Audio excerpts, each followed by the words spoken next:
સુરતમાં નવરાત્રીના પ્રથમ દિવસથી જ પોલીસે બંદોબસ્ત કડક કરી દીધો છે। સુરત પોલીસે પ્રથમ નોરતે રાત્રે કડક બંદોબસ્ત ગોઠવ્યો હતો। સુરતમાં નવરાત્રીના પ્રથમ દિવસથી જ પોલીસે કડક બંદોબસ્ત ગોઠવી દીધો છે। રાત્રે કોઈ નશાની હાલતમાં ગરબા પંડાલમાં ન આવે તે માટે પોલીસના પ્રયાસો જોવા મળ્યા। સુરતના અલગ અલગ પોઈન્ટ પર પોલીસનો ચુસ્ત બંદોબસ્ત જોવા મળ્યો છે। પોલીસે તમામ વાહન ચાલકોનું આલ્કોહોલ ટેસ્ટિંગ મશીન વડે પરીક્ષણ કર્યું। સુરતમાં નવરાત્રી દરમિયાન કોઈપણ પ્રકારની ગડબડ ન થાય તે માટે સુરત પોલીસે કડક બંદોબસ્ત ગોઠવ્યો છે।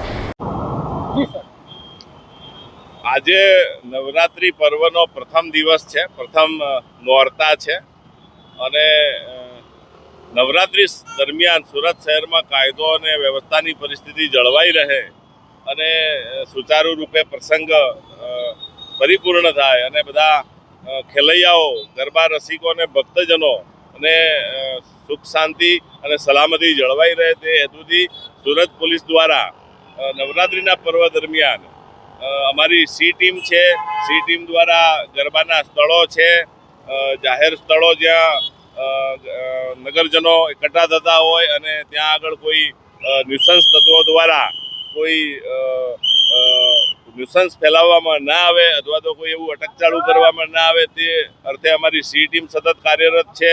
તેમજ જે અમારા પોલીસ સ્ટેશન વિસ્તારના જે મુખ્ય 4 રસ્તાઓ છે એ 4 રસ્તાઓ પર પોલીસ દ્વારા નાકા પોઈન્ટ રાખીને સઘન વાહન ચેકિંગ કરવામાં આવી રહેલ છે। તેમજ કોઈ આ તહેવાર દરમિયાન કોઈ નશાયુક્ત વ્યક્તિઓ કોઈ એવું ડિસ્ટર્બ ના કરે લોકોને એના માટે તેઓ વિરુદ્ધ બ્રીથ એનાલાઇઝર નો યુઝ કરી અને નશો કરેલી વ્યક્તિઓને પકડી પાડવામાં આવી રહ્યા છે અને તેમના વિરુદ્ધમાં કેસો કરવામાં આવી રહ્યા છે। Bureau report S9 news Surat. અમારી તમામ માહિતીથી અપડેટ રહેવા માટે જોડાયેલા રહો S9 ન્યૂઝ સાથે।